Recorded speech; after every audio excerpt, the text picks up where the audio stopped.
Dito sa GoTime mobile app, makikita ko kaagad yung Go Rewards points ko. Nakuha ko tong points sa paggamit ko ng Robinsons card or rewards kapag bibili ako sa supermarket or kahit sa Ministop at sa Daiso Japan, nakakakuha na ako ng points from there.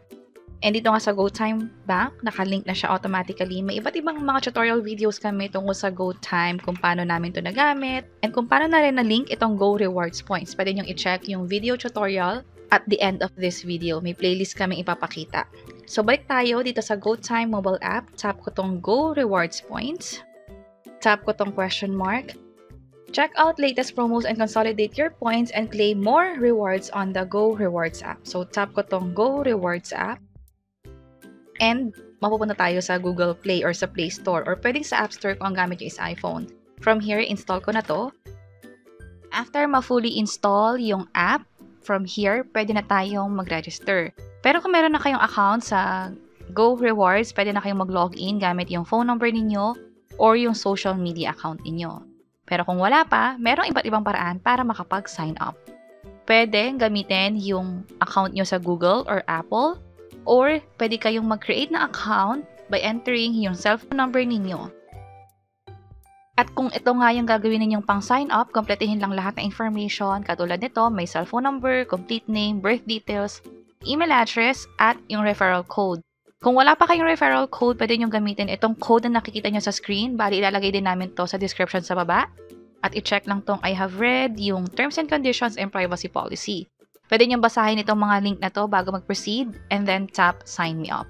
Or yung isang option is pwede kayong gumamit ng Robinsons card ninyo or yung sa MaxiCare or Go Rewards. So tap natin yan at i-enter lang dito yung card number na nakikita ninyo doon sa card nyo mismo. After ma-enter yung card number, tap this link my card. And nag-send down ng code doon sa email address na nakalink dito sa Robinsons Rewards na account. Tap ko yung send code. And i-enter dito yung code na na-receive sa email. Nagkakaroon ako ng issue sa OTP. Try ko yung ibang verification method. Try ko yung SMS. It looks like hindi ako nakaka-receive ng code. Try natin iba pang method. From here, i-enter ko na lang yung details ko. Tap ko yung confirm. At dito sa bandang baba, meron na agad nag-appear na mobile number and email address. Naglagay na rin ako ng referral code na pwede nyo gamitin in case na wala pa kayong referral code. Check ko tong I have read yung sa terms and conditions and privacy policy. Scroll up ko lang, tap continue. And this time, may another verification na naman. So, i-enter ko lang dito yung code na ma-receive ko sa phone. Nanggaling yung text from Okta. And then, enter ko lang dito. At mag-create na ako ng password this time. Kapag okay na, nasunod ko na yung mga requirements sa baba. Scroll up ko lang, save password. And ito na, so successfully nakapag-register tayo. I-click ko lang tong send now para sa email verification.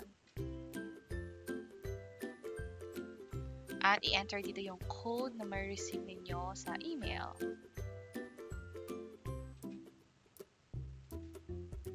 So, pwede na natin itong magamit. Turn on ko lang itong location.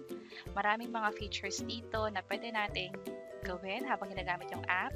Ang gusto ko dito is yung pay and yung fly na rin kung saan pwedeng mag-book online sa Cebu Pacific. Pwede nyo itong i-check para lalo kung may mga promo na ina-offer gamit ang Go Rewards.